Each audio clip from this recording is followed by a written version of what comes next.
Hey, welcome to another episode of Palm Trees and Progress Presents on NBC KCAA 102.3 FM, 106.5 FM, and 1050 AM in the Inland Empire and worldwide on all streaming platforms. I'm your host, Eric Xavier Osorio, and unfortunately, our co-host and better half of the show is not here today, so I guess I gotta put up with our senior correspondent, and you know what? This is the first time I think you get these. Jose Luis, get on. And you know what? Here's a little bit of this. Yeah. That felt kind of good, dude. Yeah, you guys have been saying that I've been losing weight, so I'm not the turtle of Entourage anymore, and that hurts me. It makes me want to just go binge drink and, kind of get some pounds back on so I could be the turtle of Entourage again. I think it was just a shirt you were wearing. As always, we got a great show planned for the listeners. We'll be chopping it up, going over some news articles that we skimmed and pretended to read, and watch some recent viral videos and read some headlines. I'm going to cry, I guess, part of the show now, too, after that. That was, gosh. Brutal. Yeah, I know. So, you just wear, like, youth-size mediums more on the regular? And that does a lot for me, or? I thought they were mediums. I did spend all weekend just drinking natural lights. Yeah. So I think if you spend like the whole weekend drinking like a 12-pack of natural light to your face, it's your phone's ringing. I got it again, man. That happened last week too. Hold on, who's calling you? Uncle John. That was Uncle John. Theo you John. Want to call him back? You can call Theo John. As long, hilarious. I hope Jaya calls back. Jaya, we miss you. Jaya, we miss you. But, how was your weekend, man? How's everything doing? Andrew, also, happy belated. Were you going to start talking? Wait, that was his birthday? Yeah. I think he turned like 33 or something like that. Jeez, he's an oldie. Dude. He's an oldie, but a goodie. So, happy belated, Andrew. I think you're doing like brunch or something right now. We miss you. We love you. That was his way of like letting remember us know. It's my birthday. Yeah. Hey, by the way, guys. Oh, sorry. I will never forget it. So anyways, what else, man? How you been? What else? You didn't even go on about your weekend. How was it? What's going on? Today's my Friday. Chales. Yeah, you're rocking a lot of Quakes right now. Rocking a lot of. So yeah, officially this. Go off, Queen. This will be the last time I wear my Quakes gear because officially the Dodgers are moving on to Ontario. Are you ready for the name? Drop it, baby. The Ontario Tower Buzzers. Drop it. Yeah, I heard there's a lot of hate for the Buzzers going on right now. You know what? Again, man, I'm going to go with my conspiracy theories. I really think that it's a jab at the Houston Astros. Looked it up, so maybe we can... Would you look it up on 4chan, you freaking racist? What? I don't even know what that is, dude. Yeah, I act all brand new. Yeah, dude. You and your president. Andrew's not here. I gotta that's I true. gotta Dang, throw it on you. Now it's my president. Don't tell my mom that, dude. She gets We're gonna get a phone call. Oh no. And Thea's gonna blow both of it up, dude. Speaking of my parents, I want to put my dad on blast right now. Let's put him on blast. So, Dad, you have to pay for Robert's TV. I mean, so what would you do in this situation, man? You break your... Go off. And callers, if you guys want to give out some feedback, call us at... What is the number? All right, 909-383-1000. That's 909-383-1000. Can I do some ads now? That was pretty good. Yeah, that's why... you'd be able to do ads if you said the number in another forum the second time. You have to be like 100... How about then this? You say 1,000 after. How about coming to the stage, the lovely Carissa. Coming to the stage, we got the lovely Candy Cane. That's it. Okay, it was all good until it said Candy Cane like a serial killer. It's not Christmas time yet. Yeah, okay. Well, watch Joyride. But yeah, so I really think it's a conspiracy theory. I think that the Dodgers are throwing a jab at the Astros. So if anybody can confirm that from the Ontario Baseball Club or the Ontario Tower Buzzers, that'd be great. Yeah, give us a ring. Yeah. So if you want my jersey, you can have it after this show. And my hat, I'm gonna probably fake news. I've been trying to get that jersey all day. You can have it. You were gonna call out your pops, I think. Oh, before. yeah. So I don't know how stoned you are right now. You took like I a don't bunch do of that like stuff. edibles or mushrooms before the show. No. Okay. The ketamine? No. Okay. Go on then. What was it? So he apparently broke my brother's TV, and I don't know, Rob. I think you got to get it back, dude. I mean, Wait. Yeah. Your dad broke your brother's TV? Allegedly, dude. According to him, he said that the picture just faded out. Okay. So. You know what? I feel bad now. I'm partly responsible. I did let Theo borrow my Wii. And I said, hey, yeah, they have really cool games. They got the Wii bowling. They got the Wii baseball. But Wait. Why you got to say it like that? They said Wii bowling? Mira. Tiene el Wii Sí puede jugar baseball, fútbol. And the only thing I said con cuidado, when you're playing the baseball or the boxing. And I said, con cuidado, because yo no tiene the strap. La pinche cosa para tu wrist. The strap for your wrist. Yeah. So it was strapped off. No strap on for that, actually. Hey-o. And I thank you. And I was like, hey, so careful with that. And so I think he was swinging for the fences. Oh no. Playing some Wii baseball, and he did tell me they're going viral on TikTok. He said, se quebró la TV. Yeah. So tell him, Theo, pay for the television. He said, ay, Dios míos, like the Bumblebee guy from Simpsons. Oh. He hasn't got canceled yet? No, I think they still have a white person doing his voice. But Apu is canceled now. That's so... How do you feel about that? I've never saw the documentary, though. I wanted to watch it. What is it, the death of Apu? I think so. No. And what do you think it covers? I don't know. That's why I said I want to watch it. Yeah. Oh man, I don't even know what a jihad is. I gotta say, I love the Homer Simpson's voice. I wish I could do it, but I can't. Oh, where's your Tesla at when you need it? Yeah, really. Yeah. Yeah. This guy over here got a Tesla, and every time he walks away from his car, it sounds like Homer Simpson saying, "What is it?" No, please don't go. Don't Dang. go. No, he didn't do the voice at all. I thought I got him. I thought I would have got him. Also, R.I.P. The Simpsons land in Universal Studios LA. I believe it's there. They're tearing it down. Yeah, I'll have to double check on what year it's going. But I have a good friend that goes every year for the Halloween haunt with his lady to the out there, the Universal Studios, Hollywood. And he said, like, all his posts were like, it's going to be so sad to see you, Bart Simpson, and like grabbing his last Duff beer or whatever. So we'll have to look into that a little bit more to see Andrew, when can that you is. look? Oh, my gosh. This is so, miss you, Andrew. Happy birthday. Allegedly. Are you sure it's his birthday? He just wants the attention. I could have sworn it was in July. 8th? So, July 8th? Yeah, that's what I thought it was. Oh, wait, that's your birthday. I guess I'm a narcissist. You know what? You brought a special guest. Why don't we not have him sit by any longer without bringing him on? Can we announce him? Get some... What is it? What do you want? How do we... You say it. Say it that what you want. How we introduce our guests without further ado, Mr. Rick Shaw. Okay, but we can't do that without a song, a special song for our guests. Said I'll take some hell, yeah. Said I'll take some hell, yeah. Said I'll take some hell, yeah. I get by with a little help from my friends. I get by with a little help from my friends. I get by with a little help from my friends.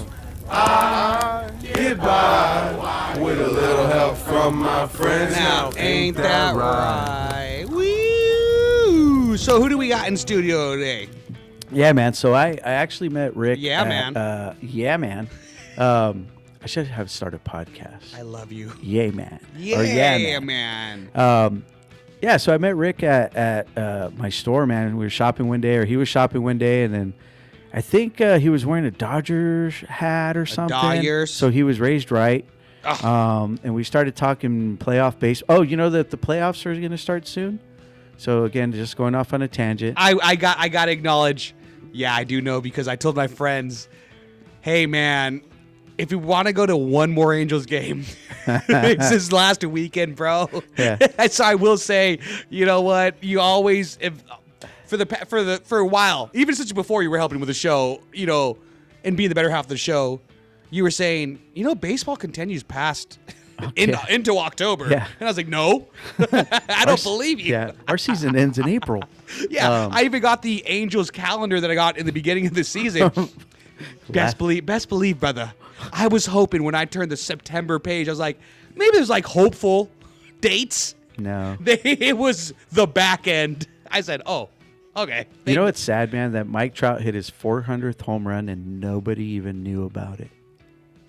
That white guy that plays for the Angels?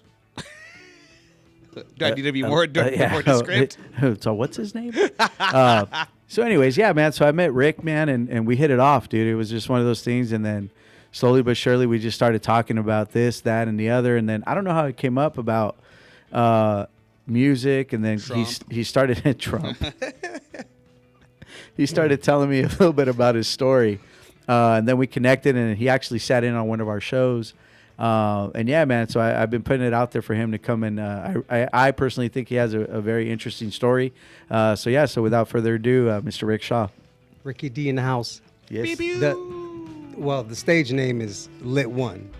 That's how my kids know me at home. Lit1. Yeah. Anyways, yeah, we met. You were showing me these tickets that you had to the Dodger game, and my only luxury is watching the Dodger game on TV. And he was going to the playoff game, I think. That's and right. I was like, that would be nice. I'm not trying to go in debt. I know exactly. That's why I like the Angels too. I can afford the tickets. Yeah. $1,000, $12. Yeah, I don't need to take a loan out. So, anyways, we just got to talking about, like, basically it was what I've been doing for the past, I'd say, 5 years. Mm-hmm. Spiritual transformation and how I did it, and music was a big thing. So it was my kind of like healthy distraction, because honestly, there's a lot of things to distract you, and I was heavy into drinking as my main distraction. Mm-hmm. So. I'm heavy on wiki feet, so I'm trying to curb that. So I'm it's trying to soak not an up game. addiction. It is not an addiction. It's an addiction if my screen time set on my iPhone, most of your time is just on wiki feeds. It's like, what are you doing? Yeah, and I'm not even into feet like that. I'm just like, what kind of moisturizer are they using? How do they get those calluses down? Sorry to cut you off, but yes. For some of the listeners too, he actually sat in on one of our guests, and again, man, the universe works in weird ways. But it was when we had multifaceted monster. Multifaceted monster. Homie. Yeah. Yes, sir. Yeah, and it was crazy because as we're sitting here and he's telling his story, I'm kind of looking at Rick with a side eye, and I'm like, bro, like, how is this happening? Because a lot of things, and one of the things that we had talked about. And I think it's safe to say that, a lot of times we feel that we're alone or special in the sense of like, man, I'm the only person going through this. And that was a testament of what kind of we were talking about in the beginning, and for me, it was a highlight because I was like, man, I didn't have to, push you or put you in a position for you to come and tell your story because you were pretty much looking in the mirror. I think it's safe to say with him telling his story. Absolutely. A lot of parallels there. Mm-hmm. The only thing that was different was when he was basically going through his life drinking and partying, he was out and about, and I did it in the safety of my own home. I guess what you call a real good professional drinker or professional functioning alcoholic. So I was really good at it. Yeah. I was good at, people that... You played a little... I don't want to say smarter, but, like you weren't drinking and driving. No, I was just destroying myself. Yes. Yeah. And when you come to that realization that that's what you're doing, that it's time to make a change, things start tapping you on the shoulder. Sometimes it's a little tap, a little whisper you hear. Sometimes it's a sledgehammer, like just out of nowhere. And, people with people with like 3 DUIs or, they, court battles and, things going on. It didn't take that with me. Can you blow in my thing before I start my car? Legit, like I'm saying it as a joke, but I unfortunately have like 1 or 2 friends that ask me that before, starting their car. And I'm like, no, I can't in good conscience do that, I'm bro. not blowing you in your. Oh wait, what? We did that before, and then it made it awkward. I didn't have to get to that point. Yes, but yeah. Yeah, my age and your body basically telling you, it catches up with you. You can only party and BS so long.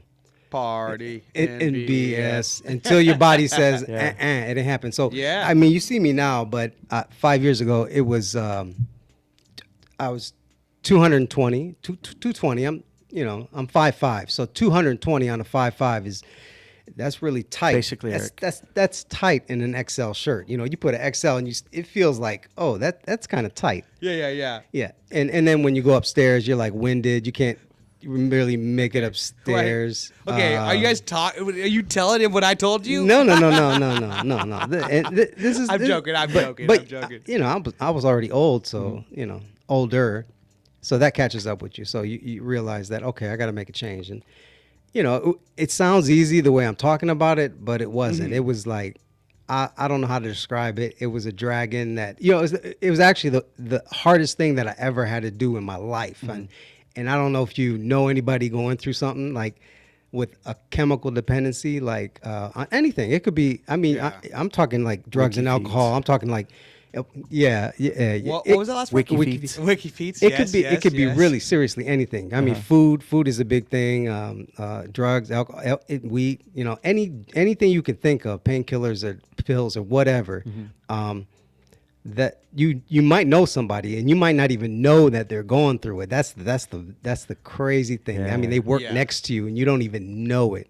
So I can tell you what people do to hide it, because it was in my second nature to not let anybody know, not even my wife. Right. Like, how do you do that? Yeah. How do you your soulmate, the person that knows everything about you, how would you do that? So that's why I say professional, because I'm like, the lengths you would go to, like, basically live how you want to live and have your thing. Right. And mask it. That's crazy. So anyways, I do gotta admire you for not taking the route that I went and just going, I'll just get 2XL shirts instead to make me a little more comfortable. I'll just get a bunch of 2XLs.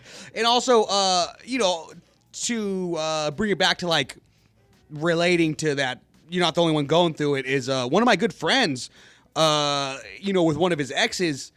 She never, like, my buddy used to kind of abuse, like, Xanax and stuff like that, and then he would drink on them, and his lady never knew, which is insane to me, because I think Xanax is one of the biggest, like, you could tell it's either on heroin, like, you're like, this dude's either not enough on heroin or he's barred out.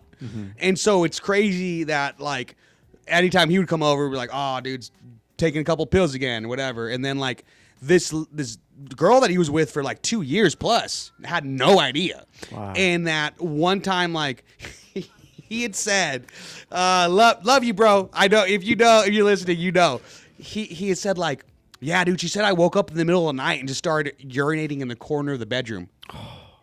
And then she's like, that's crazy. He's like, that's crazy how that she would say that, huh? This girl's sober, maybe has, like, a cocktail every once in a while if they have dinner and stuff like that. And we're all like, bro, 1,000% that's what you did. There's no way. Why would she lie about that? And then he's like, oh, the corner of the bedroom was kind of wet. And so he was just barred off and didn't, couldn't remember that and woke up to it. What were we going to ask? What's in that bucket underneath your desk? That white bucket? Is it? There's liquid in there. That's kind of weird. And the restroom's literally like... Dude, I'm doing a 24-hour live stream. Come on. And you're lucky. Disgusting, dude. For you to say that it's clear is crazy. It's very dark, thick yellow meniscus kind of texture. But, I mean, dude, that is a crazy thing to hear. Like, oh, your lady never just found out while you were, like, killing the corner plant. Yeah. I got to do laundry all over again. That's where the laundry basket is. So those were semi-clean piles. One of the things that tripped me out when Multifaceted was here, and how he said that he would go to lengths of, like, literally killing, family members off once or twice. Oh, and yes, yeah. And you're saying some of these tidbits, like, as far as, like, what was the most extreme that you think you ever did as far as, like, excuse-wise, right? Well, I don't know if I had to come up with a lot of excuses. I'm really like, okay, so Or you said something about like you can tell when people are doing it. Like what would be some of the tells? Because Eric. Sometimes I need some hints because just look at him. when somebody's gone or well, when I myself was drinking, it was harder to know how much someone else is gone. You know what I'm saying? So, but I was good at no matter how much I was consuming, keep it at a level where you know, I didn't want to let you know how far I was. You see what I'm saying? Yeah. But there've been instances the lengths of to go and get my what to do and how to sneak it in and where to keep it. I mean, an example would be like, I'll tell you, Disneyland. They don't sell vodka there. Unfortunately. But I might have been. I don't know if I was the only one in history to bring a fifth into Disneyland. No. Okay, well, I Wow. mean, so yeah, those are the kind of Allegedly. things.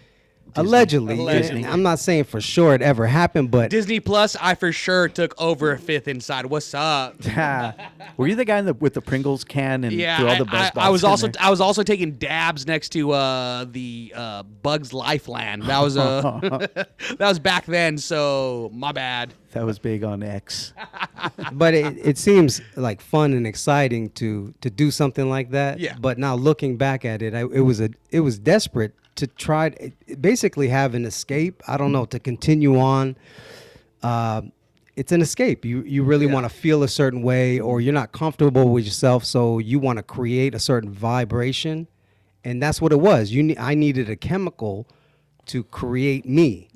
And when it got to that point, I had difficulty, like coming to that crossroads, saying that there's something outside of me that I need to complete me, to actually make Ricky D.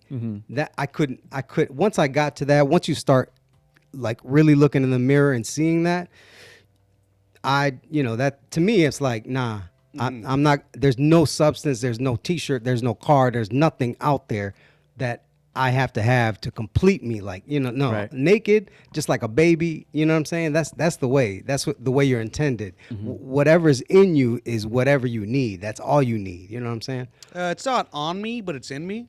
Tell my wife. The dude. clothes don't make the man. The man make the clothes. And yeah, I understand how, like you're saying, like it's a lot of a means to sneak alcohol into Disneyland, because if you get caught, you're what, $150 ticket at least. You know what I mean? Nowadays, like you're burning that if you get caught trying to take a fifth. I don't think they're gonna allow you to. Well, it wouldn't be in a fifth bottle.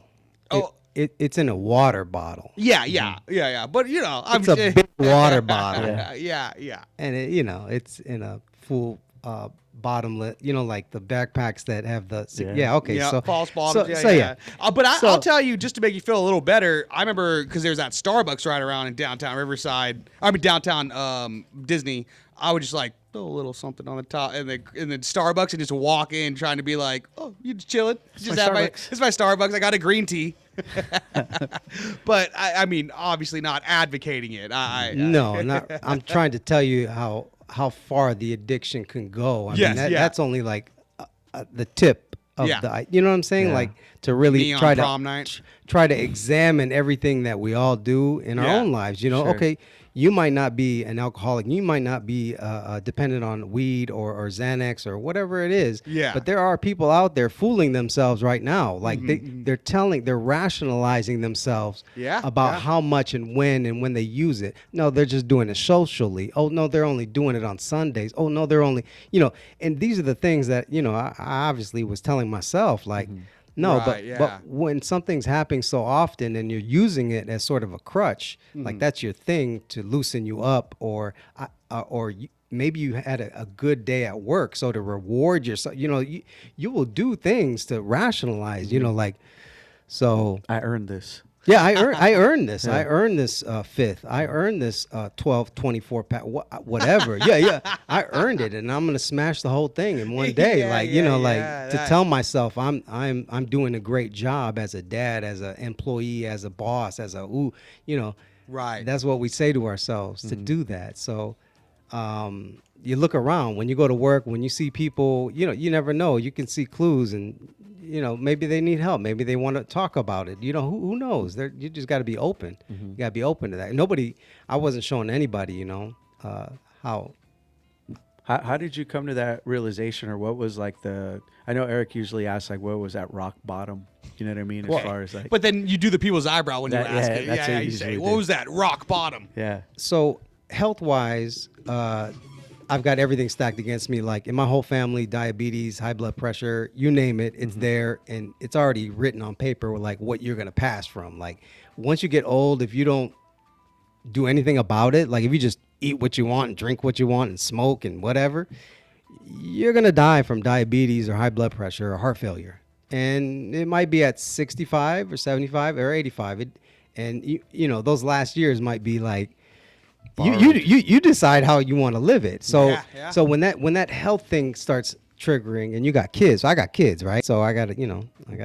I get it. This guy gets laid. A 7-year-old daughter and a 12-year-old son. So you kind of start thinking, okay, I kind of have to go for the long run. I'm not tapping out anytime soon. So when your body starts shutting down and telling you, and the doc is like, hey, here you go, you're gonna need this pill and that pill and this pill and that, you realize that you can't continue the thing. Your body will not keep up with what my tolerance was like off the charts. Like I could take you, put a bottle in front of us, drink you under the table. Oh, under the table all day. Nah.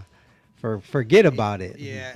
So yeah, that was part of it. And kids will do it, man. Like you know what I mean. I pull it out of you. Like I got out of like my daughter's 10 now, but like.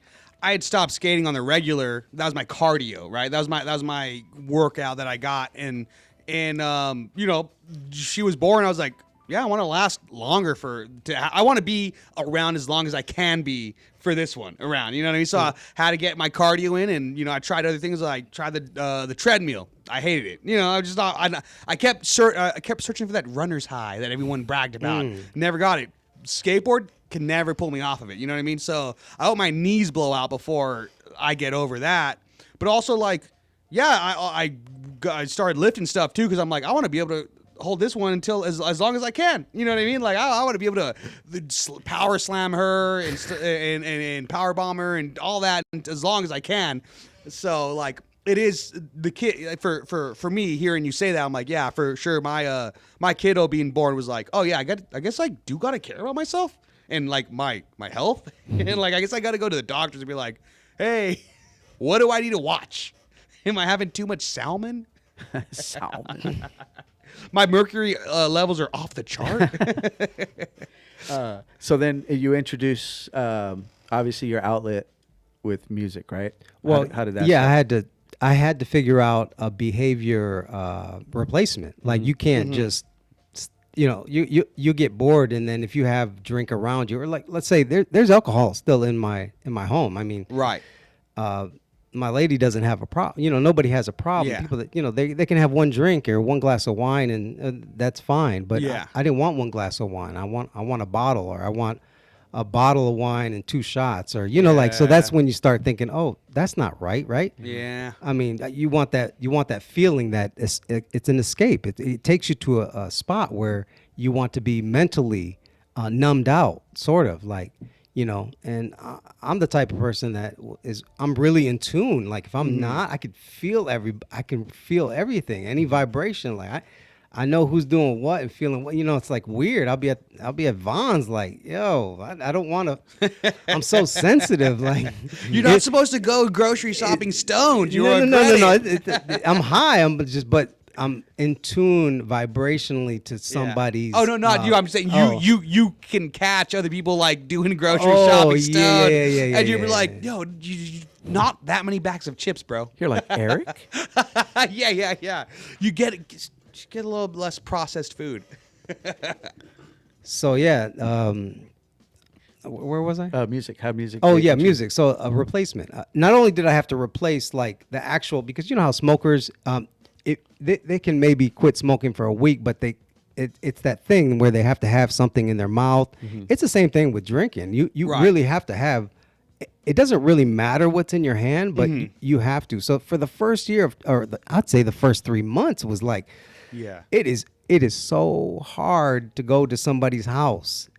You know, I'm talking like Thanksgiving or New Year's. Yeah. Oh, forget about it. Yeah. You know, I'm talking. I'm a professional drinker. I'm talking for decades. I'm talking a professional Yeah. and you go somewhere and everyone's They hand you something.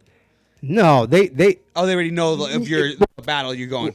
no, not really. They don't know it. They just think that you're just taking a little bit of time off because nobody really knows the depths of what you. I'm so secretive. Yeah. Okay. So I don't Like you really mentioned, tell yeah. anybody what I'm doing. If I say I'm not gonna eat red meat, they'll be like, oh, okay, you're gonna do that thing. Okay, cool. So yeah, or like like Yeah, if you no, do for sure, anything, for sure. His that's the wife way- thinks he's at Trader Joe's right now. I by the didn't. way. Okay, I didn't tell her. No, she knows I'm here. She just doesn't know the whole thing about like I'll be on the mic or It happened by surprise. I Sure. came here and you said okay, whatever. Anyways, so I had to have a behavioral replacement. So one thing that helped me was music. I had to go back to what inspires you. You know, like what really moves you. Music has been a part of my life since I was a young kid. Like I remember being, I'm talking at 9 years old, carrying around 10 years old in the neighborhood with a boom box and my tapes. What are you bumping? I had NWA, right? So I'm gonna show my age here, right? You know, 'cause Yeah. right? Am I gonna show my age? Anyways, These are all vintage tapes, guys. yeah, I got you. They're As real soon as you tapes. said tapes, you out to south. Nah, he's being vintage, bro. Oh, Come on, sorry. chill Oh. out. But I had Molly Crew. I had Beastie Boys. Girls, Yeah, I had that. Drop it. I would bump all of it, everything. I was a connoisseur. I wanted to hear everything. I wanted to hear my dad's rock and roll. Let's go. What was Pops listening to? The Stones, the Rolling Stones. He had Beatles, the Stones. He had Eric Clapton. He had what else he had? He had Bob Seger. All that white person rock. Yo, I'm serious because the dude is from India, right? Okay. So he came, cool. Yeah, he came over here Uh-huh. to go to college. He got accepted to Michigan State University. Awesome. And so Michigan, let's go. Michigan State University. Yeah. Michigan Spartans, State. You got to baby. say state though. Yes, You yeah. gotta say no. Michigan. I love that Midwestern sound out there, so that's dope. So yeah, born and raised in Michigan, and, Uh-huh. and because my dad was the first from his whole family. We got tons of people in India, but he was the first on, that's to get awesome. to go to college in the States and to get accepted back in this was like 69 or 70. So he's a rebel. Like they were basically trying to figure out who was gonna go. Like your brother, your younger. Nope, it's that dude, and that was my dad. It was the guy that basically will get on a plane with $3 and Send it. and make it happen. Let's go. Like whatever. Like that's Yeah. the kind of cat he was. Yeah. Put me in a room with strangers, and I'm gonna win over every single one of them. I do like that his idea of like American music was the UK rock. No, yeah. we No, got yeah. the Beatles out here. The only reason I asked about you bringing up those bands, I was like, where was your first time listening to the Beatles, Theo? My tia Juanita, dude. How old were you? Oh, geez, probably, dude, 8, 9. Yeah, because that's like usually like I hear a lot of friends from out here, you know what I mean, that they weren't first generation or whatever, because I'm first generation American. They'd be like, oh yeah, I grew up on the Beatles. I grew up on the Rolling Stones. And I love the Beatles and I love the Rolling Stones. But I didn't hear them till I was like 20. Yeah, I hear them till like 10 years ago. And I'm like, these fools rock.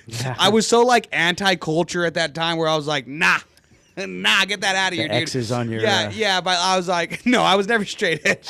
I was like, give me some punk rock, give me some Casualties. Yeah. But it's that's so cool to hear that like someone coming out here, like, oh, I guess because they do rock. You know what I mean? Freaking Beatles, Rolling Stones, all that. He was the party man. So any party that was going on in East Lansing's the campus, and that's where he stayed in the dorms. He would be the man. They would pick him up and want him to come over. Let's go. And Shout out, because- Pops. Who was your Shout dad's out, name? Pops. Drewman. Drewman, let's go. Druman, the dancing human. That like. 'Cause Okay, so my boy knew how to pop lock too, huh? No, he'd get the party started. Let's go. This sounds like Theo, dude.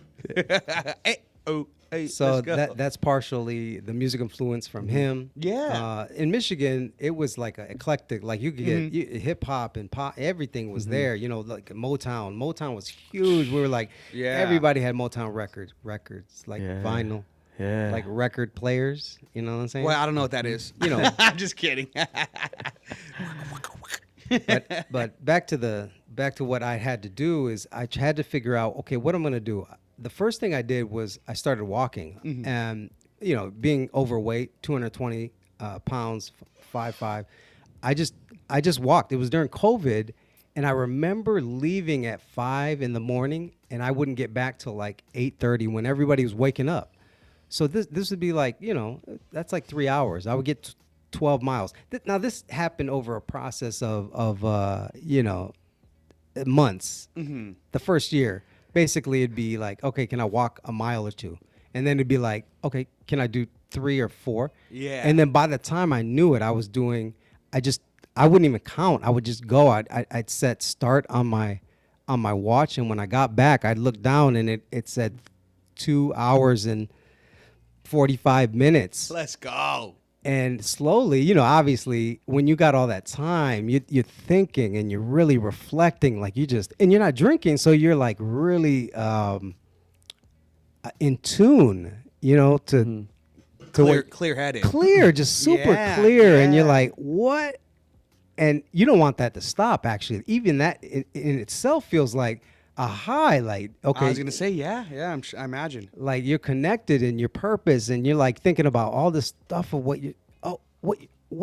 are you supposed to be doing? Like, what was I doing? You kind of start analyzing everything, that all the little stuff that you're thinking and doing, all those little micro decisions and whys and the whats. And once you start doing that, you're peeling back. You're like deleting. You're super in there in your computer. Like, it almost feels like you're rewiring things. Yeah. Like, and once it gets rewired and you get going, I mean, you feel unstoppable. You don't want anything to change. And I don't, that's part of the reason why I can go to a New Year's party now. I used to have to take my my substitute, my prebiotic soda with me everywhere I went, because I was like fearful that I would say, okay, well, one, but I never did it. I never said, I was never like, oh, I'll just have one and then, go back to not drinking anymore. No, I was like, there's no way. And now to the point where it almost feels ridiculous for me to have a beer or to have a drink or a shot. It seems, I don't like, that's the last thing that I'd want to do. I don't know. Again, it's the alignment of vibration. Like, it doesn't align. It's a spiritual journey. That's all I can say. It's like, once you do it, once you start doing that and you go on that high, you start seeing results too, right? Yeah, obviously, physically. Yeah, I can imagine mentally. that motivates as well. You're like, oh, look at this. Eric could be like, I could see it. Yeah, that's exactly what happened the other week. I said, oh my gosh, I don't remember the last time I could see my crotch. And then I was talking about your toes. It was my crotch toes. What's wrong with you? And then it's a family show. And then I drank like a whole 18 pack in one day the other day, and they were gone. Everything was gone for me again. so I get how like that would motivate. You're like, oh, let me keep these envision. So then the writing and the process, as far as like obviously where you get your influence from, when did you start starting that journey on how to record and just to kind of get that into your... Well, I've always wanted to. I bought a beat machine back in, when I first came out to LA, this was back in 1999. I envisioned doing... What were you listening to in 99? What music? A little Backstreet Boys? No, it was Outkast. A lot of Outkast. Avril Lavigne. I think it was Bizkit. Stankonia. Oh yeah. My biggest influence. One of the sickest songs. Whatever. That was Ugh. Yeah, So, Outcast. so dude. Dre obviously is a big influence. Do you Dr. Dre thing?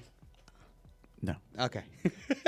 I mean, his production and Yeah. the way he does beats, how they just hit you, and you just the groove is fantastic. Like the drum sounds. When I hear something like that, You want to go on your Beats by Dre tangent or no? No. Remember when he threw D Barnes down the stairs at a BET award show? oh my god. Okay, all right, whatever. What a crazy name to name your headphones Beats by Dre when you're known as a. Yeah, I love Dr. Dre music, but he has a lot of reports for Aren't you wearing domestic Beats right now? No, I'm not, sir. Okay. But he has a lot of reports for domestic abuse and violence, and his headphones name is called Beats by Dre. Crazy. Crazy. That's all I'm saying.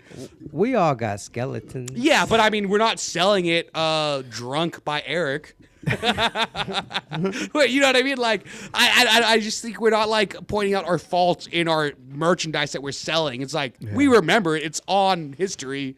I'm not saying anything that's news or new news Well, then you go pay for those Chris Brown VIP pictures before the. I mean, because come on. because Chris Brown's a babe, bro. What do you want me to say? I need to spend like at least $2,000 on How much did you pay for that prom picture pose? $1,500. He made my horrible. stomach look smaller. Horrible. I've never been more bloated in my life. Sorry, I just had to say that. I do love Dr. Dre. Love 2001. I'm still waiting on the detox. I don't know why he won't get back on my emails. There goes our but Beat sponsorship. I do gotta say that is an insane thing. Do you guys not agree that is a crazy name to sell? Beats by Dre. Beats by Dre. When you threw D Barnes downstairs at a BET award show, very documented. Domestic abuse charges, very documented. Beats by Dre. Is there video? I think back then there wasn't so much video. So it didn't happen. So then, as far as your, So I tried to dabble when I first got out here, like buying some nice, buying KRKs and buying a Kai, 4000 and trying to get the beat, and rapping a little bit and writing. But, when you're living in LA and you're working and you're partying every day, it's hard to like keep focused on a craft. Like you kind of consider it a hobby. So that fades away. You're not serious about it. If you're not doing it every day and you like say, forget it, I'm not going to work my 9 to 5. I'm just going to do music. Like there's people that do that and they end up really doing music. Like a lot of them, that's the way they started. They said, forget it, I'm just going to do music. And a lot of them don't end up materializing into anything. But, so it faded. But the love for music and producing music and writing about, writing raps and choruses and all of that, that gets my juices flowing back. Even back in the day when I was a kid, I remember looking at lyrics and the structure of songs and my heavy influence like Prince and I'm like, okay, I want to do that, but I don't have the means. How can I get it to make it sound like that? So it's always been like, and I didn't go to school for sound engineering, so I'm like, but fast forward to 2002. And I'm trying to find out what is powerful enough to keep me away from a chemical dependency. And it was music. So what I started to do was piece together items to record. And so I had a laptop and I got a claret, like, you get a sound card and then you get a microphone and I like high end stuff, like I like Neumann mics, and I like I want condensers, and I want the stuff that they have in those $100,000, $500,000 studios, but I want it at home. I want it to sound like that off the bat. But realistically, I don't got that kind of paper, and I'm not doing it to put on the radio. I'm doing it so it sounds good to me. So if you get your Audio Technica, or So I went a little heavy on the mic, and I got a preamp that was costly, but I had some money saved up, and so I got all this stuff, and I'm thinking, okay, and there'd be nights where, or I'd say nights, but they're actually mornings, because what happens when you stop drinking or stop doing something, your body still craves it, like you really need it. So you wake up like in a sweat, you get the sweats, you get like feel funny. You feel like really like crazy, like weird. Like you got to do something. So I would just wake up at 3:30 in the morning, and I get all this equipment. And I spread it out on like a table like this, like my home table, my dining table, and I just put it up and put the headphones on, and I put the mic out, and I'm like doing all this at 3:30 in the morning, and then my wife walks in. Is that why Eric keeps calling me at 3:30 in the morning? No, it's not the reason, but we don't need to get into it now. Jesus. And her eye, I barely got the light on. I got it so like dim in there, and I'm trying to Like, what the write. hell? I'm trying to produce music in the living room while I got 2 kids. Yeah. So I'm trying to be quiet. Before you get into that, because I think Yeah. I know where you're headed, Eric, could we roll that video so then that way it kind of paints a picture to the people, the viewers, and then Then I'll give you some Yeah, more. There's just- a lot of backstory. to that, because I think I know where you're headed, but I kind of want people to kind of see it. So this was my introduction to this. What was it? What's this song called? Seen it all. Seen it all. And hey, by the way, I just wanna finish the words up in my sentence. I don't want your 2 cents. I don't want no pennies. I just wanna stay ready till the Lord come get me.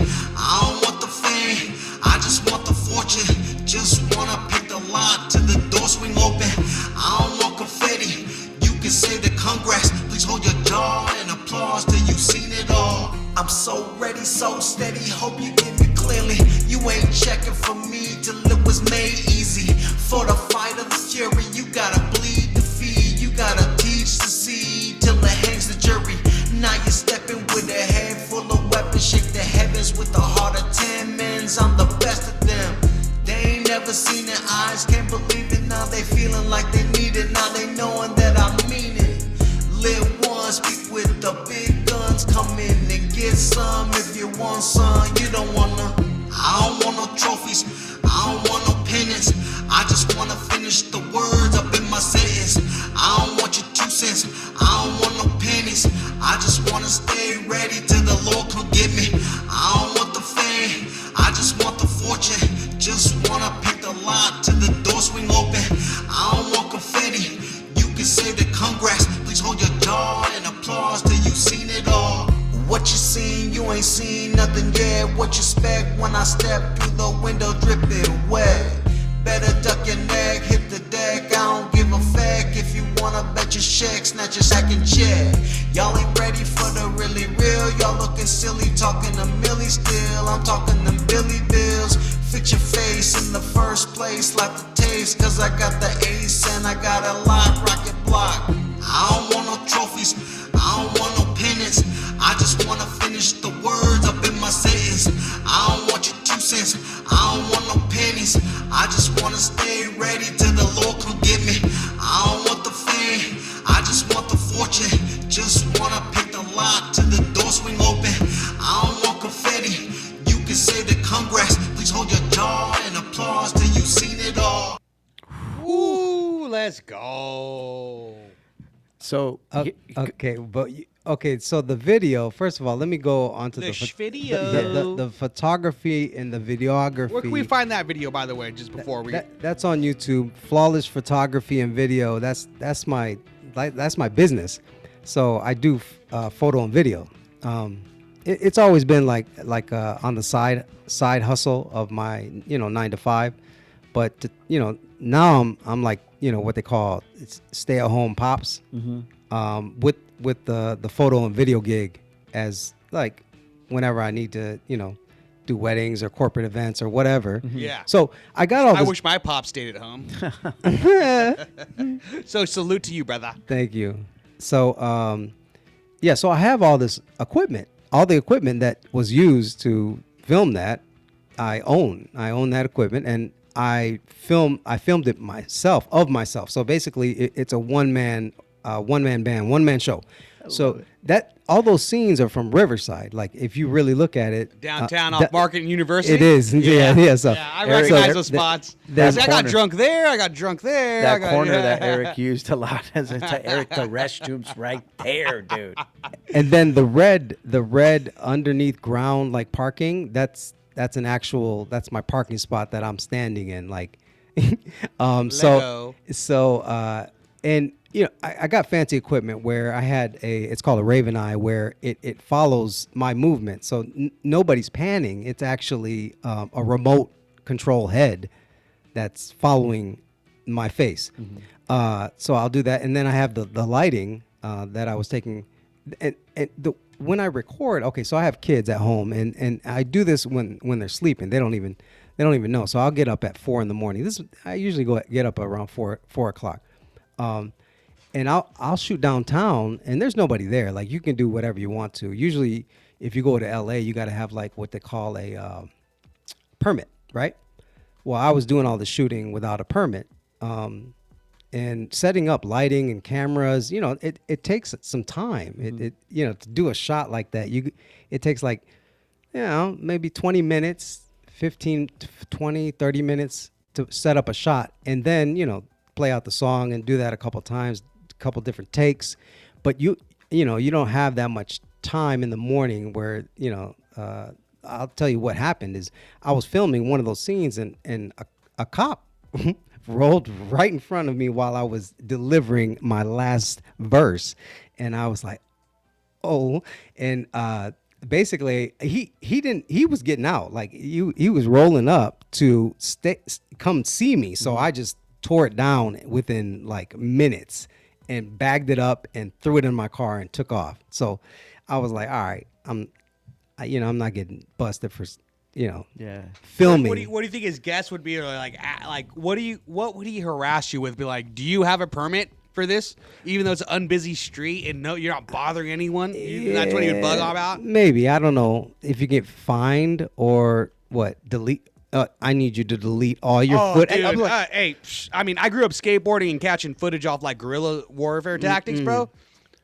They gotta put me in. They gotta get a warrant to delete the footage. If we get the clip is got. Bro. Okay. I'm getting in cuffs. There ain't no way. Relax, dude. I'm just saying, man. RPD, get at me, bro. You know my address. I haven't seen you this hot since. Jeez, dude. Well, what is guerrilla? Relax. It's just guerrilla warfare tactics about like filming. It would be whack if they asked that, like, because it's like go harass or go fix like issues that, you know what I mean. Like, we're just chilling. We're getting artwork done. We could be doing other stuff. And technically, that sidewalk I was on is not. It's a public sidewalk, so I could probably say like, nah, I can film here on the sidewalk. It's like filming at a park, an open, free, you know, like. Yeah. Anyways, I didn't want to stick around and find out. I feel it.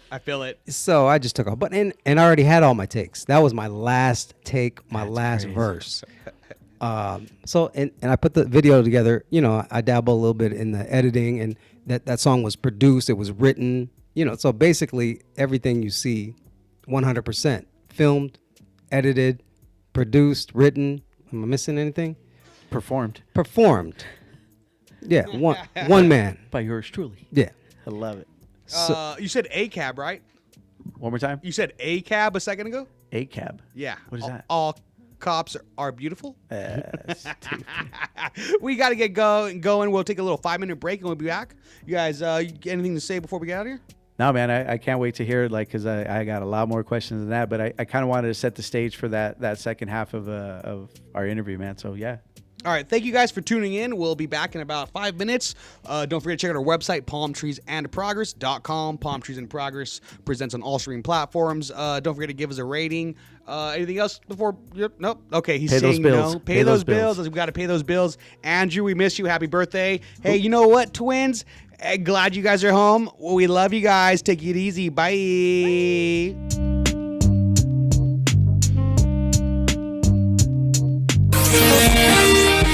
NBC News on KCAA Loma Linda is sponsored by Teamsters Local 1932, protecting the future of working families. Teamsters1932.org. KCAA.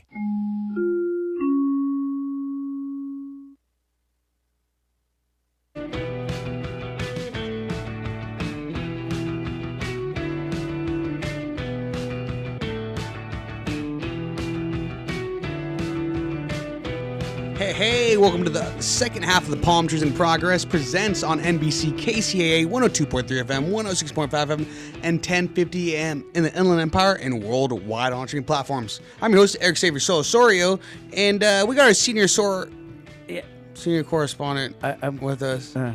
Hey. This is still kind of awkward, like the segue. We don't really know the segue, like the intro. Yeah, we got to figure out that intro. Do you have any suggestions? I'm open to ears. I'm just really glad that you didn't want to say, "Hey, welcome to the backside of," because that was okay. Definitely weird. So okay. How about the B side? Don't welcome backside. them to the backside. Yeah. Okay. Of Palm Trees in Progress. Thanks You're right. for coming. I guess I did. That's not nice. So don't say thanks for coming to the backside of the. Okay. Yes. Okay. I'm hearing it Now you come out of my mouth. Yeah. It's leaving a bitter taste. Now that you say it, kind of sweet. It sounds sweet. Someone's But, been eating a lot of pineapple. Yeah. Okay, so now I'm getting it. Nope. Okay. Hey, can you call out? Can I call out? Yeah, from there, can you call? Who do you want to call? I'm gonna. So Thank you for tuning in, and as always, we appreciate you guys. I need to make a quick phone call. Are we calling the bank? Are we calling the tax creditors? just What's need- going on? I just need to check Spam likely. Do we all try to start calling spam likely? I just need to check on my the air? balance on That'd be something. fun. 'Cause Okay. On the way home, I gotta get. Shoot me those digits and your social, and then your birth date, and then your mom's maiden number. I want to call my wife and I want to ask her a question. Okay. See if she answers. Okay. Why don't you guys chop it up while I do this? So last week we started talking about like putting our significant others in like some I don't know, awkward situations, or see like if we can ask them some questions and see if they would answer honestly. So I'm gonna do the first one and put these guys on the spot and see if they're willing to do the same thing. Just a random question. I don't even know what I want to ask yet, but we'll just see. We'll see what she does. Tell her she can't cuss, dude, because she's got a mouth like a sailor, like her dad. She didn't answer? She's ringing right now. Isn't she a teacher? Yeah, dude, but man, let me tell you. Okay, honey. Hello?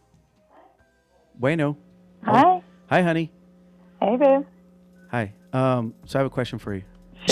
Trump? No. You voted for Trump. We got you. Hey, Got you. Not you. We. Oh, sorry. We. I mean, she. Hey, if there's anything that you would do different, what would you do? Ooh, not get married. Hang up on her. Not get married. Not say yes the second time, right? Jesus. Thanks, honey. Hey, or have kids. Sorry, girls. Jesus. Should she have been the co-host of the show? I feel like she's coming through with better jokes so far. Jesus. I guess we'll bring her on next week. Yeah. Hey, we should do that for just. Yeah, sorry, guys. I'm busy. Is there any other joke you wanted to bug your wife with or no? Me? Yes, you. Oh, what would you change about me? Oh, babe, about you, we don't have enough time. It's only an hour show, right? It's 2 hours now. So Oh, you know what? I might be okay now. Oh, man. What would be the first thing? Is it his toes? I love you, but there's a mental list. Oh. Hey, I have a second wife list. It's okay, baby. You're more than welcome to it. No, you weren't supposed to say that. Who's your second wife list and who's your second husband list? My second? No, trust me. Dude, You said Channing Tatum was on there, right, Theo? no. Trust me. Oh, dude. no, he said Channing Taint Yum. That's how he said it. I was It's like, a family show, Eric. well, I didn't know what that meant. Oh, I trust me. I can't do any better, dude. Believe me, dude. You know what? He does say that all the time. And even when we were talking to male hostesses or waiters, he's like, I cannot do better. Oh, thank you, babe. I just want to know because if they look at me kind of funny, I always ask, I say, hey, how would I fare in the gay community? And then they usually tell me I'll do fairly well. And I was like, well, I just want to let my wife know I have options. But you never really know. So, all right, that's all I wanted to ask. Thank you. All honey. right, love you, babe. Love you All too. right. Okay, bye. That's what how are you holding a successful marriage when you bug her with these kind of questions? I thought it'd be funny. So now it's your turn. Oh, yeah, she's not going to answer. I'm not going to get a phone call answer. Dude, are you serious? I can call my mom before she'll answer. Can we call Andrew? You want me to do mine? Yes. Do it. She doesn't even know. Oh, okay. Oh, Oh, yes. give him the number to text so it doesn't go on the air. But yeah. No sweat. I could call my mom so we could just see it get ignored. Whatever question you ask, dude. Whatever you want. So just text him. Oh my God, she doesn't even know. It's all good. No sweat. No quick. You know what I mean? We don't have to have a quick response. That's the beauty of live radio. Yo, how do you guys feel about the Jimmy Kimmel thing? There's like that Jimmy Kimmel controversy that he was pulled off for a little bit, and now he's coming back. I guess today's his first episode back. I know you're happy. You know what? I really don't care about him. I could care less ever since he stopped having hot girls jump on trampolines in bikinis. Hello, the Man Show? Yeah, dude. I was like, oh, people are upset about what he said. I'm like, do they not watch the Man Show? So the thing for me, right, and I know you get really political, and you're going to probably hit that mute. 9! 9! I just had to scratch my chest. If it goes one way, it's got to go the other, man. Freedom of speech, man. This is what all those people fought for our rights. Right. To be but able then to do also, that. don't you have freedom to like censorship and yes, all that? if what you want on your station? Don't tune in. Okay, no, but like if you own it? Disney or ABC or people are upset about it, like they have the right to be like, nah. Because it's the same thing when I felt when like Trump was getting like banned on Twitter. I was like, that's my president. You can't say that's when you were saying and you went on a tangent. No, and I said 9, and I scratched my chest. Andrew said no. Yeah, but my whole thought process was like, it's a privately owned company. Okay, I got you. It's a privately owned company. It's not. And I'm the last person who wants anyone to have like their freedom of speech taken, Well, especially when it. Well, yeah, but I'm just saying, like, I think it's like you guys are dumb. Like, it's not taking freedom of speech. It's hearing some arrogant bigot who's hateful, not on Twitter, but it's like that's not taking away his freedom of speech if he can't be on Twitter. I got you know what I mean? Because it's a privately owned company. Yeah. So it's like, despite how much I don't agree with him, and you know what I mean, he sucks, whatever, bro. But I'm like, when it's that kind of thing, where does it stop and where does it start? I think you hit the. Do I have to have orange skin for them not to want me? No, I think you hit the nail on the head as far as like you're saying there is a private entity and as far as like, but no, I guess it's kind of like we were talking about earlier, right? Like if you're able to film in a public space or in a private sector, right? So yeah I absolutely. So I retract my opinion. So you're right. Yeah. Private sector, I guess you're right. But if he was doing it like on his own freaking YouTube channel, I mean, obviously there's repercussions because you're representing a station or whatever you want to call it, which by the way, it's the same. Let's go, baby. NBC, baby. Yeah. Come at us.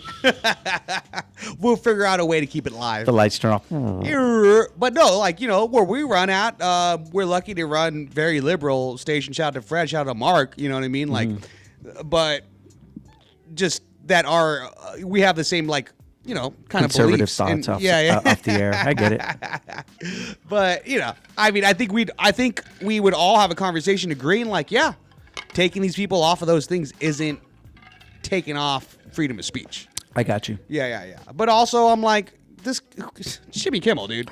Are we starting something right now? I'm agreeing, dude. Yeah. No, I'm just saying, like, hopefully it catches on, man, because this country is. I was more sad divided. when Colbert got canceled. Stephen Colbert is my guy. Who? Stephen cares, Colbert. Dude? Oh, dude, when I was in college and Colbert time. Report was out, that's Yeah. where I knew what's up. Have you watched Saturday Night Live, the movie? No, but I do want to watch. It was actually pretty good. Do they cover the episode where Elon Musk was on recently? No, it was it was very short, and it was basically the story of the first night that they went live, and I don't know how much of it is, I mean... Lauren's all like, huh. He was actually like a young, dude, but I don't know. I thought it was cool. I mean, it's a good, quick 90 What's your minute favorite genre? What's your favorite generation of SNL? What era are we talking? It's a hard question. I mean, if I only watched it live, I would say like when Chris Kattan and like all those guys, or even with the late. Why am I drawing a blank, dude? He was the caveman lawyer. God dang, what's his name? By the van too? What's that? Was he by the van? No, he was just like, I am a caveman lawyer. God damn it, I'll dude. look it up. I'll look it up. Jesus Christ. But yeah, I mean, oh my God, why am I losing such... I mean, he was such an icon, Caveman what? The caveman lawyer. But yeah, I mean, I remember I got introduced to that, and that was like my first introduction to Saturday Night Live. So there was a lot of those skits. Jack, Phil Hartman. It was Yeah, played by Phil Hartman. Yeah. The unfrozen caveman lawyer. Yeah, the great Phil Hartman, man. But I think that era for me, only because again that was You just watch it live?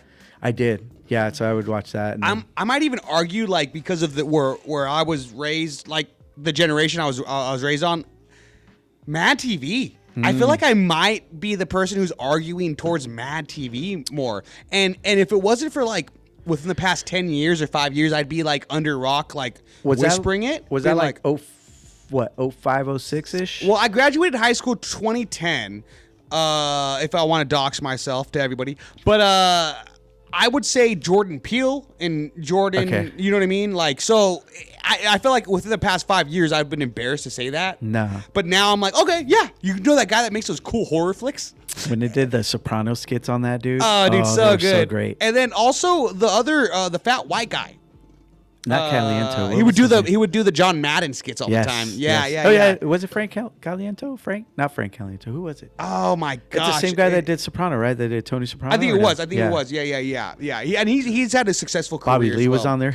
Bobby Lee, dude. I heard he pooped inside of the manager's or the cut like one of their drawers. Dude. Like Probably not part of cooked his to skit. Not part of his gills, skit. dude. Yeah. Maybe in his mind it was. Jesus. I know what. Gosh, what a crazy cast. Yeah. What a. But see, like I feel like because of the years I was raised, I'm like Mad TV kind of won because I think so. Actually, you're right. Yeah. I didn't have much on SNL during that time. But also, I did my research because I love comedy. Where I watched the Anchorman, freaking Will Ferrell ones, the Jeopardy when he did all of those. I watched the Eddie Murphy ones. I'd like to do my research, but Carlos Mencia. was he on SNL? He's like, oh yeah, carnal. You stole that, dude. So I could date myself if I said Sure. Send it. in living color. Oh yeah. Oh, the Fly Girls, dude. Yeah. Come on, Paul Abdul. No, you're right. Yeah. The Wayans brothers. Yep. So that kind of, I don't think that was Jimothy those are Carey? skits. Those are skits. Those are not raw improv. Yeah. But that was my time basically. Like we used to mimic that. I mean, Oh, yeah. I remember being in high school and we were the first to take a video camera in the high school. Okay. I'm okay. You want me to throw a date out there? Go for it, man. Yeah, if you feel comfortable for it, send it. Like 92. Okay. That was my freshman year of high school, dude. Okay. I so was just popping out. there You used to. Man, you were such a. there were no phones. Do you know the size of a camera back then? Oh, okay. Your shoulder looks like it hurts still from it. Yeah. You know the kind of tapes they put in those? It was like a VHS tape, correct? Right. Yeah. So we had my best friend's mom worked at Continental Cablevision and had free access to their equipment and their editing studio. Let's go. So what a blessing. We would rent the camera and sneak it into the school. We wouldn't even sneak it. Back then, they didn't say anything. Like, it's unbelievable what you The could metal take. detector didn't go off. No, 'cause they there's didn't have no, those? there's no metal detectors. Yeah. What a beautiful time. We brought a whole crew. Like we were filming. We had a microphone. We were interviewing people, walking around with the camera and filming, and just doing our thing. And nobody said anything. Not one teacher, not the principal, nobody. But People are like, is that MTV here? isn't that crazy? But now if you try to take even a cell phone or show up with a professional camera to a high school in the front door. Nah, I get kicked out every time I try to sneak into one with the camera. It's the craziest thing. There you go again, dude. You just went viral with your 18-year-old girlfriend. Here we go, dude. Come on, man. What? I have a 10-year-old daughter and I have niece and nephews. That's why I'm. Stepmom. Oh, I guess I She's can't. like, sneak who's in." this stepmommy? They graduated a year later than you. She's into Powder Puff Girls too. Anyways, JK Michelle. JK. we have a good time. We have a JK. great time. We should get into some music in a little bit. We saved the second hour block for some music. Any tracks that I got Broke Knees and Brighter Days on queue right now. Which one are you feeling? Two Broke Knees is probably the oldest in my you call it catalog, like Discography is another one. It feels funny to say that because usually it's like if you're gonna put out music and share it with the world, which nobody really knows these songs. My wife, Until today. my kids. I play it in the car My sometimes. wife. My wife. Yeah. Yeah. She's sexy. Let's call her, dude. Call her. No, yeah. We can call her and ask her, what do you know who Lit1 is? Like if you called her, like, okay, first of all, she's not gonna answer. If you call her from your phone, she won't answer. Now if you call her from my phone, she'll answer, but once she hears your voice, Yeah. she's gonna think there's a problem. Yeah. Like she will come. I don't have my locations turned on, but she's the type to be like, nah. We'll figure it out. Why don't you text her and have her, hey, I'm going to call you from a private line. Please answer it. Okay, and then you could ask her, who is Yeah. Lit1 and what is your favorite song by Lit1? Yeah, do that. Yeah, and then she'll be like, oh, I don't know the titles. Because she's been meaning, over the years, she's like, can you just make me a compilation disc of all the songs? Like, she really wants to, like, she really likes them. That's And dope. Yeah. she wants to listen to them. But I never got around to it because I don't want to, just, it would feel weird. You don't want to pressure your loved ones to like your music. Or your Yeah, art. yeah, I understand yeah, that. like, Why did you keep shoving all that music down my throat, dude? Like, here, listen to this. Here, listen to this. Here, listen to this. Here, listen to this. Like, Check it'd be this weird. You don't want to. Let me double down. You don't want to let your loved ones. Loved ones. Go get him. It's okay. He'll be fine. He's a Dodger fan. I haven't cared about him for you. I want to see him. Yeah, get out of here. I think Fernando might come by. But go on. No, yeah, I thought it'd be weird to do that to get in a car, especially if she had her parents in the back seat and she's bumping some of my music. Yeah. They're pushing 80 years old. Yeah, I mean, my This music. beat's fat, daughter. No, they've heard some of my stuff, and like people like that, like my dad, he would totally like be like, "What is this?" Yeah. Yeah. No, give me Bob Seger. No, no, give me that classic rock. What is this, Ricky? What are you doing? He called me Ricky. Yeah. Lit what? He's like, I gave you that 6-string guitar so you could do this. You did say your dad was into like a lot of like rock and roll bands and stuff. Did he play any instrument or like pass down an instrument for you to play? Nope, never played an instrument. Always heavy into music and rhythms. Like, yeah, because he as a boy grew up in India watching movies, so their biggest influence on music was all the music that went into the movies. So imagine, yeah. That's highly like when an album dropped, it was a movie album. You know what I'm saying? Like, so everyone knew these tracks because the movie came out and it was all the music that was in the movie.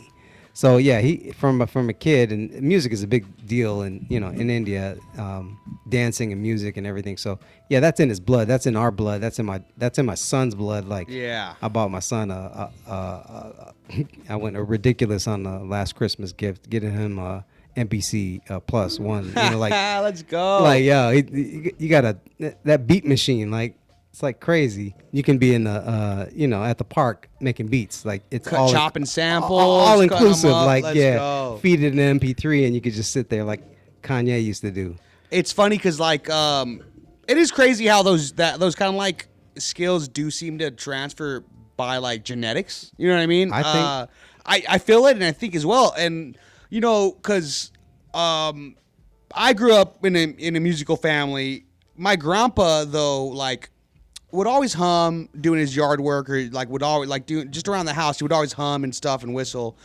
And I asked him like, hey, Grandpa, like, you never played anything, like where does all this come from?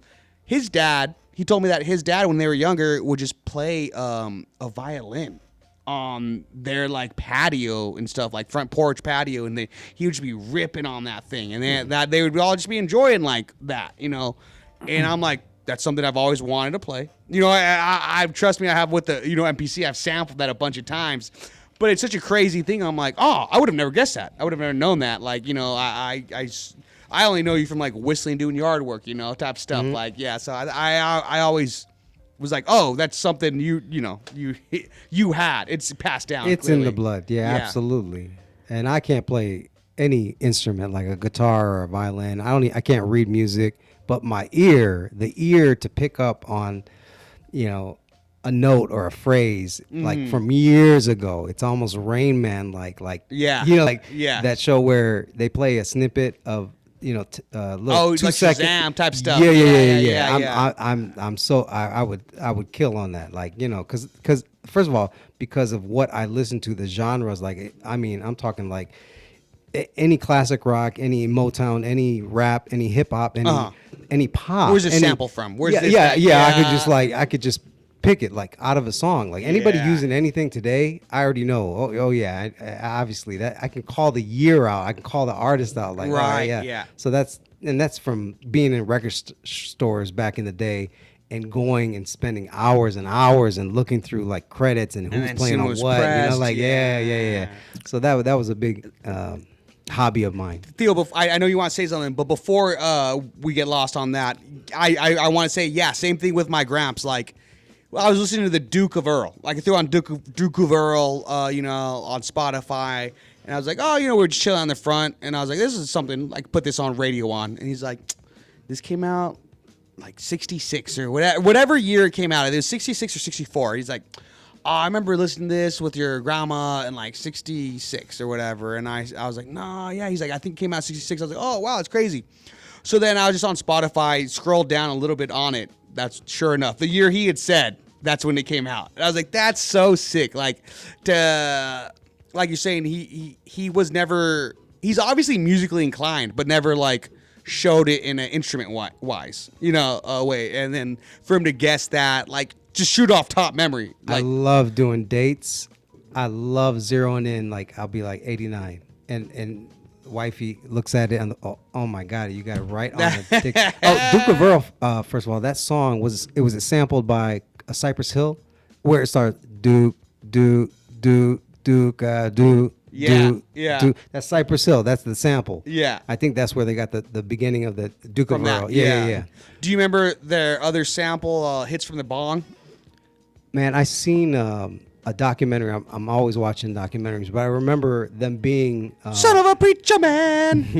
That's what hits from the bong is just the intro to son of a preacher man or whatever.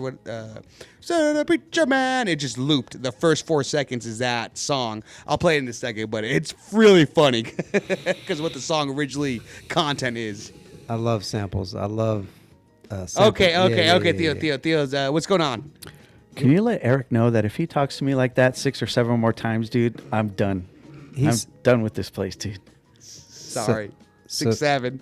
How was he saying? His tone or what he said to you? I think it was just everything, dude. I mean, it didn't hurt. It didn't hurt here.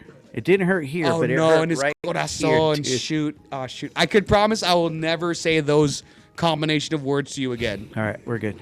Okay, continue. Thank you. That's it? That was it. I'm good. No other questions? Nope, I'm good. Continue on with the show. So there are a couple. Do you have? There's some snippets, some current music that I've been. I want to get to Two Broke Knees, but there are some shorties that I recorded more recently. There's one called Take Flight. That's a pretty good one. You kind of get the vibe of where I'm going. So I listen to stuff that I've recorded, let's say 3-4 years ago, and then I listen to what I've been doing recently, and I'm like, oh, okay.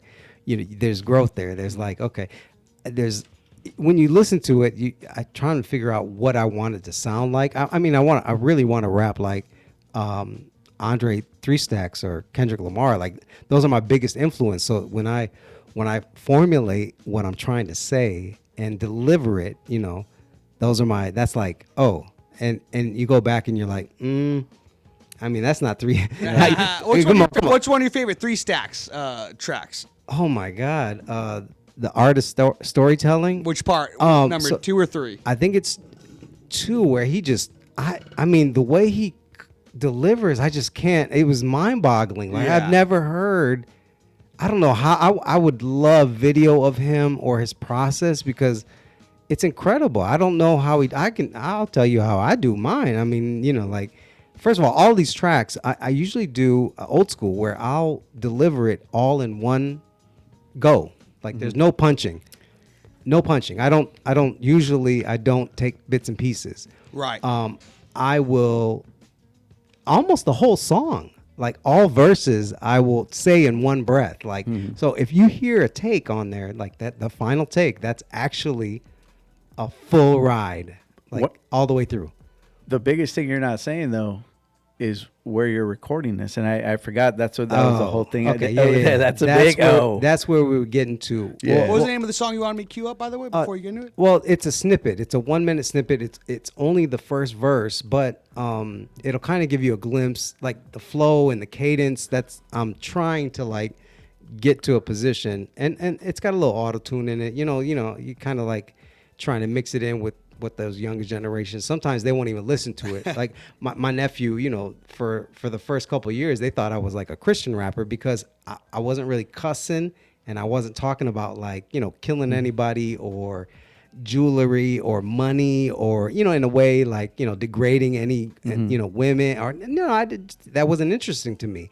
My angle was just, I don't know. It's like Positivity. Yeah, it's just so. Yeah, I'm not a preacher guy. I'm not a a pastor or whatever. But the way I talk is like real motivating and determined and spiritually based. Like, yeah, those are the things that give me juice. Like the juice is flowing. Like the strong will. The I don't know. That's what I want to hear. If I hear that, it's like.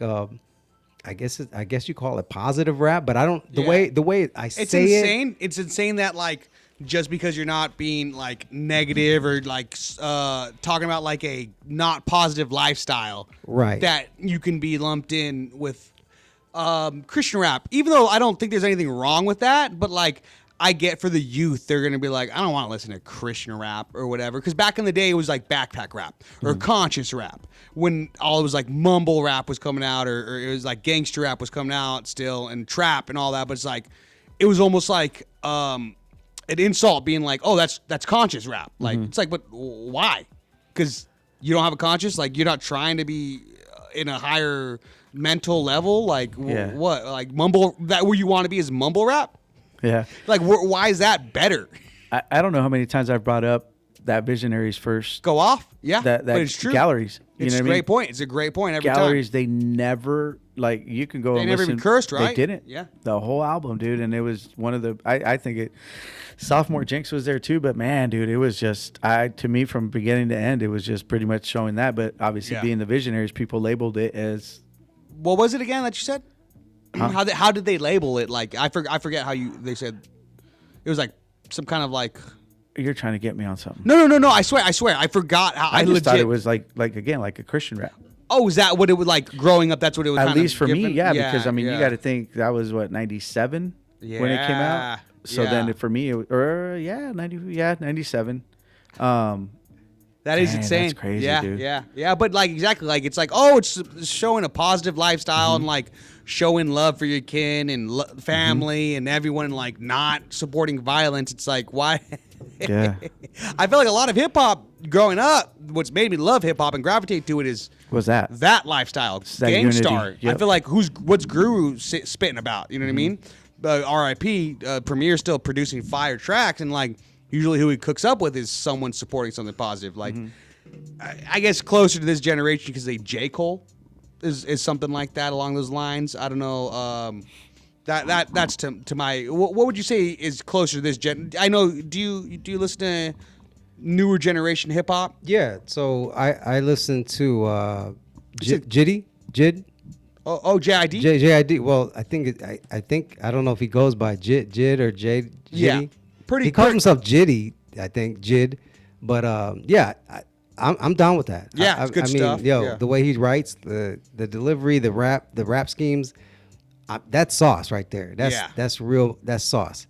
And I'm also. I know I told you about the Clips album and the way that it was produced and the way they're rhyming on there. I know they get labeled sometimes as coke rappers or whatever, but the mentality to dig yourself out of a situation, like you came from the sewage, the depths of the dirtiest, the ugliest places, and you triumphed over that. That's a story there. I like that story, Yeah. So so what? You grew up poor. I grew up poor. I mean, I can relate. I can relate to that. And Malice for the past like 10 years has been a Christian rapper actually. Right, and I would have never got. He took a hiatus. I didn't even know. Yeah, I was he's producing a lot from just No Wrath and Malice or whatever. I forgot. It's similar to the same artist name as Malice. Malice is in the name, right? But exactly like he talks about how much he thinks that the music that Clips used to produce is detrimental to youth. That's crazy. Yeah, because he's like, oh man, like how many artists and not even artists, just like young kids, was he unbeknownst promoting dope dealing? You know what I mean? Mm-hmm. But he has a mad guilty conscience about it, and it shows in his songs about it. Like, oh, grinding. You know what I mean? How many kids did they make? Throw some illicit things inside of their car linings, type of stuff. But allegedly. So that's why when I listen to him now on his newest album, it feels like what I would like. He basically is rapping the way that I would deliver. Like he's got one foot in like the spiritual realm, but still wants to basically give a message to, the regular folk out there. Yeah. And so when you hear mine, it's the same way. I want to deliver it so that you understand it. And it's not going to come in a pretty a church package. Mm-hmm. No. The way when you hear it, you're like, oh, it almost sounds like he's cussing. He ain't really cussing, but it's like he could be cussing. Yeah, almost. It's funny because there's that other artist. Here we go. Oh my gosh, Swayze. Oh yeah. Or what? Wait. No, maybe not Swayze. It's the one that's like sounds like gospel sound. Wait, but it's like not Suave. No. There's a cat that I just got turned on to. His name is Suave, and he's not. He curses. He's like, there's this artist. Well, it's like a gospel sound. It's like a gospel sound. A lot of artists are taking right now, but it's oh man, I forgot the term that they use, but it's like not specific gospel. So it's like got that gospel like sound where it gets everyone hyped up, but it's promoting whatever they want. And so like that artist that sings, he's like, everybody in the bar getting tips. I was gonna say that, dude. What's his name? Shaboozey. Andrew would be going crazy. Yeah. Oh god, our co-host be getting mad. But yeah, like that sound, it's been like Imagine Dragons kind of used it, and like those other nerds who don't wear shoes. Hey, you belong to me. Hey, I belong to you. Hey, you know what I'm talking about? Everyone knows who I'm talking about. Mumford and Sons. Yeah. I was like, it's on the tip but of it's my all tongue. like that generic where it's non-denominational gospel is what it's called, and what it is banking on people who are like have some kind of spiritual background and being like, oh, this sounds positive, but it's like they're using that sound to promote something that's Shaboozey was. Do you think AI can create like a old school? I want if 2 Live Crew gospel. Oh, like dude, that? 2 Live Crew, let's go. I want a 3-6 Mafia one of those. I'm also thinking like a pop punk one, like a little Blink-182 gospel song. Probably they can. Still didn't get to the recording though. Oh, real quick. You know what? Actually, after I tell you, can you play Excuse Me? Have you heard that one? Excuse Me? Yeah, I believe so. Yeah. So that is the latest. I recorded that probably like, I don't know, maybe half a year ago or whatever. So that's the one that you should play. But anyways, recording, I can't record in my home. It's a condominium, right? And I got kids sleeping, and I'm doing this at 3:30 in the morning.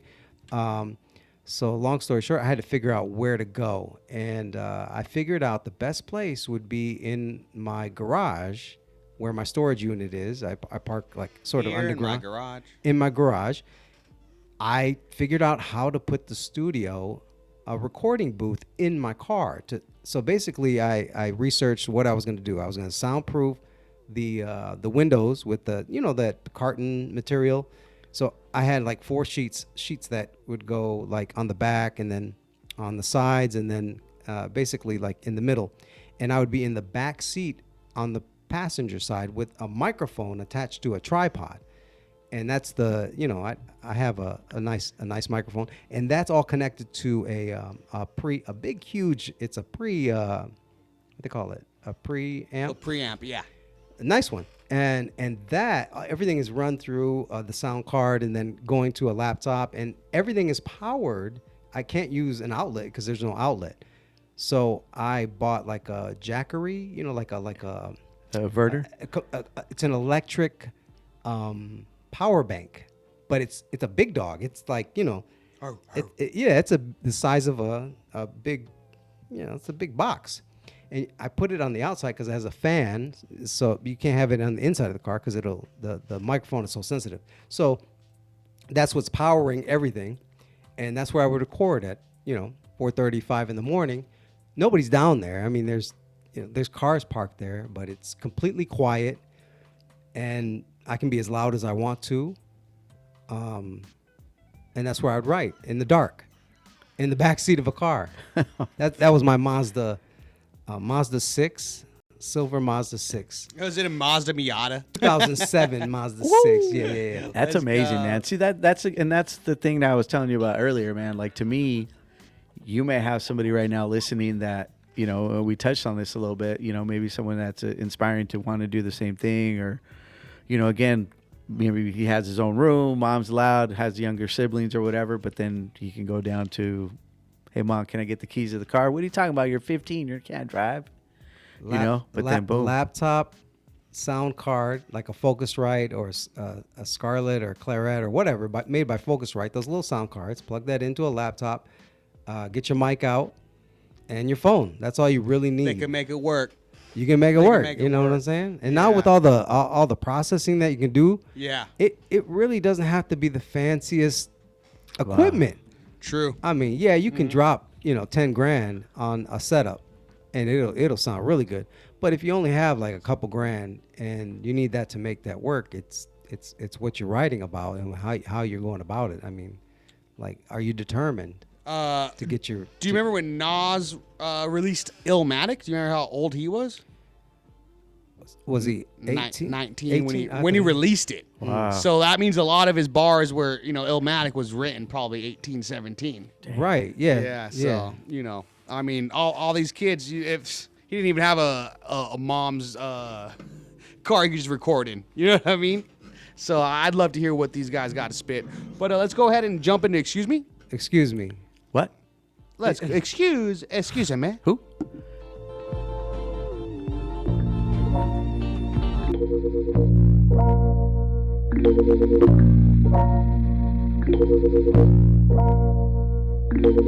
Excuse me, would you say something? Excuse me, would you say something? Excuse me, would you excuse me? Excuse me, would you excuse me, would you say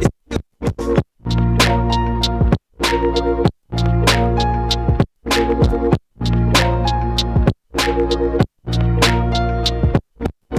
Excuse me, would you say something? Excuse me, excuse me, of me. You are a witness. You are a witness. And this conversational. I be what the drown it out. Never fall asleep. I know you keep it. Things, Bible things. Yeah, you can't copy. You ain't never these like this smoking. Yeah, go hit you, melting. Really. excuse me, would you say something? Excuse me, would you say something? Excuse me, would you excuse me, would you excuse me, would you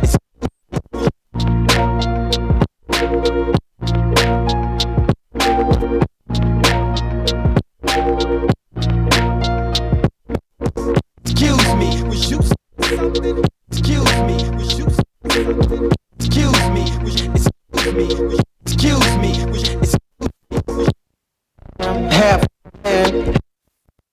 one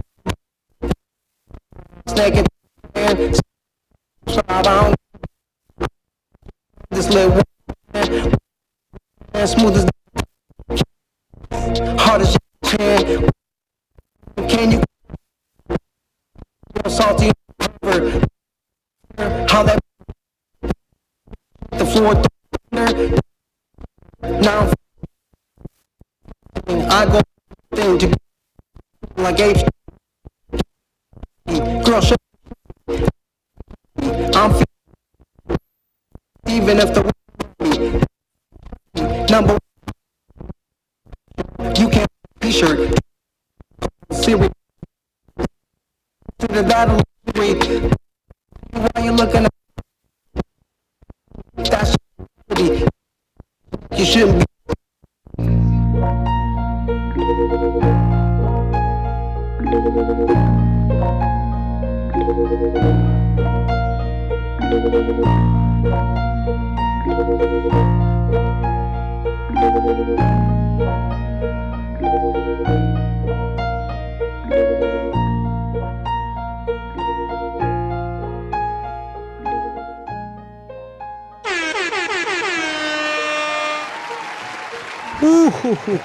That's that Christian rap right there. For real. Charlie. So yeah. That one was Excuse Me. So where can they find all your music? So I don't really promote it and I don't release it. So I'm gonna get there eventually, but I mean, It's under wraps right now, huh? That one I'm probably gonna shoot the video too, so you'll find it on YouTube. I got to figure out when the cops aren't going to be down in downtown Riverside. Yeah. Oh yeah, don't tell us because we're gonna for sure mark you. Be like, nah. I'm trying. But also, okay. So tell me what to look up on YouTube for any of the past videos. Well, Flawless Photography and Video. That's the channel. I mean, I got a Instagram. The kids use Instagram. I'm eventually gonna start to promote and sell stuff, but I don't, for like personal stuff, I don't see I'm just antisocial, social, what do they call it? When you're antisocial on social platforms? Oh, I'm not sure. I'm very antisocial. I'm the most antisocial. Let's go. Yeah. All right. Well, thank you for tuning into Palm Trees and Progress Presents. We got a couple more things going on. We're gonna go hit in our little news segment, and you guys excited to stick around with us? You guys excited to stick around? Jaya, where are you, Jaya? Jaya, we miss you so much. Hey, wait. Do you think Andrew's with her? Oh, is that all of it? So I guess are we the hotline bling now? Do they just come at us now? Heyo. Okay, so earlier in the day, I told you guys all cops are ACAB. All cops are beautiful. So that's the thing Andrew's been saying for years. So let's go ahead and see if this is true and how it rings. Oh, it's muted. What you just said to me was disrespectful. What I said? You don't need to talk to me like that. What did I say? That I'm fine as hell, and can you get my number? That was being nice. Don't you think so? You think that's nice? You fine as hell. Can I get your number? You know what? Okay, so for the listeners, we're watching a gentleman try to holler at a woman who may be on the clock in her police uniform. That I'm fine and as she hell, is very upset. That was being nice. How do you feel about that? You think that's nice? I can't really see her face, so I can't justify if she's fine as hell. But you know what? The action. You need to be respectful. What you just said to me was disrespectful. What I said? Demeanor, I don't know, dude. Well, that makes me kind of get more into it. But her partner confirmed that she is not that was fine as being hell. nice. Don't you think so? Right now in the face, he said she's fine as hell. No, you fine as hell. Can I get your number? You know what? So, just a little bit of fun we've been having on social media. Here's another one for the listeners. We have a $400 rigged prank.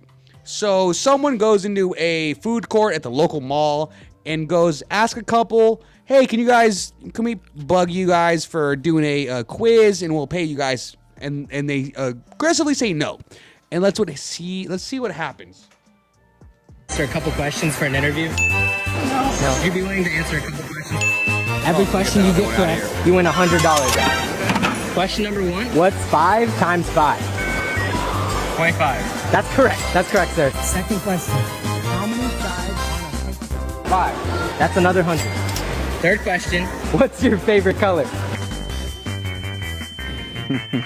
Purple? Yeah. Is that true? Yeah. So they have a rogue, a little. I love it.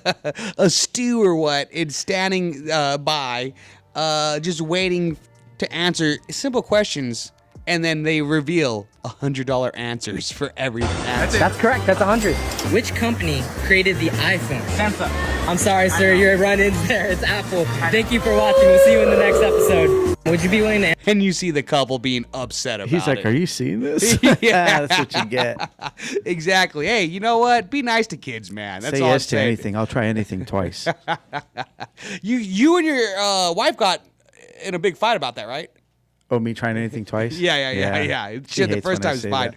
Okay, so here is a woman that I love and I might be in love with. Yeah, I'm a white girl that can eat hot Cheetos. And I don't even, it's not even spicy for me. I don't even have to drink any water to eat it either. Wait, they're supposed to be spicy? Wait, I think I accidentally got the normal Doritos. Oh, they're actually the flaming hot ones, but I just thought it was a normal Doritos because they're just not spicy at all. Because my spice levels are off the charts. As a white girl, that's not something you find often, but for me, it's not anything new. Yeah, I'm a white girl that can eat hot I love Cheetos. the double. I love the And double. I don't back even. to It's not check. even spicy for me. Wait, I don't must have even got just regular drink any water Cheetos. to eat it No, either. guess they're just spicy.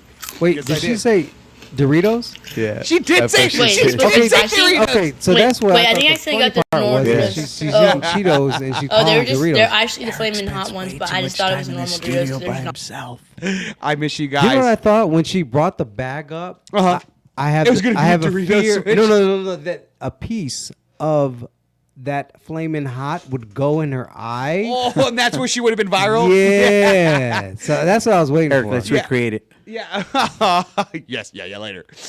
It's crazy though. That's the kind of world we're in nowadays, where we're terrified that like they can't be just fun. Okay. And also, don't forget that the singer from Counting Counting Crows, yeah. took down Jennifer Aniston, Reese Witherspoon, Courtney Cox, and Emmy Ross. I did not know that. Yeah, I was reading the comments. There was another legend who took down, and I forget who. How is that confirmed? Is there a video? Yeah, there is. I watched all of them. Then it did happen. And also, what a bop. This song was originally made for Shrek 2. It's I'm in love. I'm telling you, dude. There's the people at DreamWorks are like, hey, put a little bop for Shrek 2. You gotta compete with All-Star from Smash Mouth. Guys just must have some charisma. Yeah, a big thigh slapping charisma. When you said he took them down, did he take them down? What I mean, he dated all of them. Oh, he dated. He took them down to the local bad. You know what he reminds me of? You with the pro. Me with a fro, but also, let's be real, those are like dreads. Those are dreads. It reminds you of that comedian Eric Griffin. He looks like Eric Griffin, the comedian from Workaholics, but with dreads. Yeah, dude. I don't think if he's not washing his hair up top, he's not washing his hair down bottom. Okay, so here's a little standard. We got about 4 minutes before we got to get out of here. I think I got two more videos we can share. Okay, let's bring this back. So this gentleman. $20. Not particularly. All you have to do is scream. Nope. What about 40, 60, 80, We're not gonna scream. 100? Nope. What about you, miss? You want to make $20? 40, 60, No, not money. 200. I got 200 right here. No, it's okay. All All right, Walmart, I'm gonna get someone to scream. Little rain bet pregame. Anybody want to make a quick 20? Yeah. All you gotta do is scream. As loud as I can. Loud as you can, bro. Is that good? Bet. Thank you, bro. When you guys want I feel like this could be like a sociology kind of like study. You got this guy going to not even a Target. It could be like on different levels. We got Target and Walmart crowds. But let's not even take it down there. Let's take it to you got women and dudes. How about Trader Joe's and Food for Less? Oh, I would love to see this study done. It's Food for Less in. Okay, wait. I can't go to Trader Joe's. I gotta go to Sprouts or something, dude. Yeah, you're right. Sprouts. Go see. I mean, it's just insane. I've seen another video of this where the guy does the same thing. It goes to like $200 at a Target. And then it's like goes to a Walmart, do it for $5. This kid's like, yeah, for sure. And just yells for $5. It's just crazy, man. I love this kind of stuff. All right, we got about 7 minutes before we get out of here. Let me try to just wait. How do we go from 4 to 7? We just gotta scrub through this. Let's see. Oh, yes. 4 then 7. 4 and 7. You guys, listeners, I wish I had a friend group like this ever in my life.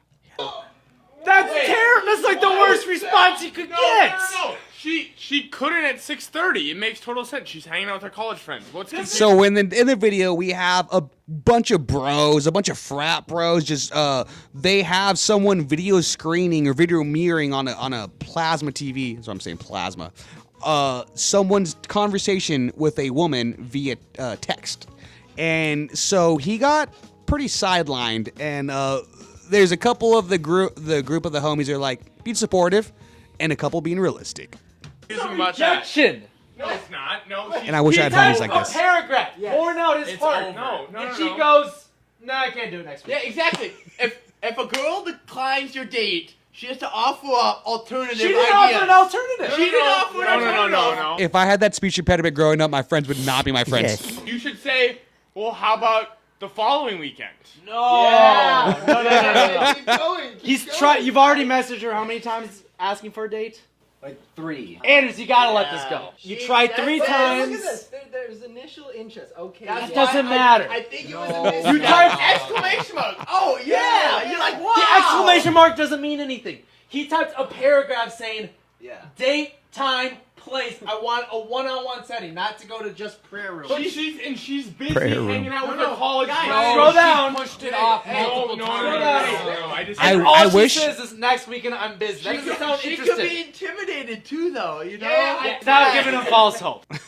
Oh, dude, I wish I was like that open with anything with my friends.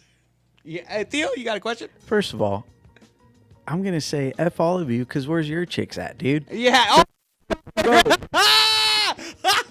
I'm just saying. Wow, you're totally right. They Yeah. look like a bunch of Hey, virgins. where's your text message from your lady? Yeah, because you're right. Because I'm sure you've been there. Yeah, you guys dude. have been there with like a friend or a loved one, like trying to get advice. Usually, you're right. That's so funny. I remember giving one of my best friends advice when he was going through a rough patch, and me and my baby mama were there, being like, "Oh," like trying to coach him through it and stuff like that. Right. And you're totally right. Yeah, I wasn't dude. a virgin loser at the time. I was. And then especially if they're your friends, dude, it's like, I mean, Yeah, I'd be like, you know what? Don't ask me. I'd be the friend in the corner and be like, don't ask me. I'm a virgin. yeah, best friends or not, dude. It's like, come on. That's so funny. Thank you. You're so right. They're all from a frat, though, so they're probably like roofing girls usually. Andrew, we miss you. Oh, Andrew. Andrew, we miss you. That's for you. I got one last thing, man. I just want to give a shout out to Greg. Shout out, Greg. Greg, we were going to be best friends. You have to leave me. You didn't even know it, dude. You had the best days. You had the best days. I'm trying to pitch something sorry. here. We're supposed Okay, to be sorry. best friends. The guy's getting transferred, and now we're not going to be best friends. He had no clue how good of a friend I am, dude. I was going to show him the best time ever. Uh-oh. But now we're not going to be friends anymore. So do you still need those Vicks Vapor Rub things or no? Yes. Okay. Got you. Who's taking his place? I don't know. Greg, we're going to miss you, bro. Yeah, I am. What could have been. Hashtag what could have been. Do you want to plug your music or anything one more time after he's crying about Greg? I just want to say thank you. It's been a pleasure to Palm Trees in Progress. Thank you for inviting me. This has been a real cool experience, you know. Thank you. We appreciate you, brother. Of course. Hopefully you didn't mind too much of his anti-Semitic jokes and my pro-Semitic jokes. Hopefully they weren't too bad. No, not at all. It was Okay, cool. cool. Oh well, next time we gotta up those game. Yeah. we gotta up the game for that fence level. Oh, thank you for tuning in as always. Don't forget to always tune in to palmtreesandprogress.com. Check out our new merchandise. Fall season's coming up, baby. So get your future ex-girlfriend or future ex-wife a hoodie they can steal from you, and it'll be Palm Trees in Progress. So do that. Use promo code 42069. Don't forget to check out all of our stuff on social media, Palm Trees in Progress. Jay Dilla, let's go. This is my merch. It's not on sale. Not yet? Oh, man, we got to get that. Yeah, this is my profile right here. It's called Lit. Lit. Lit1. Lit1. Right there, baby. Let's go. Coming to a Shopify near you. Yeah, Lit1. Keep Googling that. Yeah, don't slip on it, dude. Thank you guys. We appreciate you so much for tuning in as always. I would have got my friend Greg one. Greg won. I would have got him one. Could have got. Yeah, he can get a shirt. What's his size? Yeah. What's Greg's? I think he knows what size he is. What's Greg one size? I mean, he's probably a decent build. I would say an XL tall. XL. Tall. An XL comfortably. XL tall. Greg. So we got to get Shaka. We have to go get Shaka thing pressed for him. XL tall. What else? What other companies do XL talls? I don't know. It's Shaka's. This is one brand. I know. Okay. Bella Canvas. Oh, there you go. I think they got a tall. Okay. We're all going to end on a sad note. Bye, Greg. Bye, Greg. Bye, Greg. Greg. We'll miss you, dude. Bye, Greg.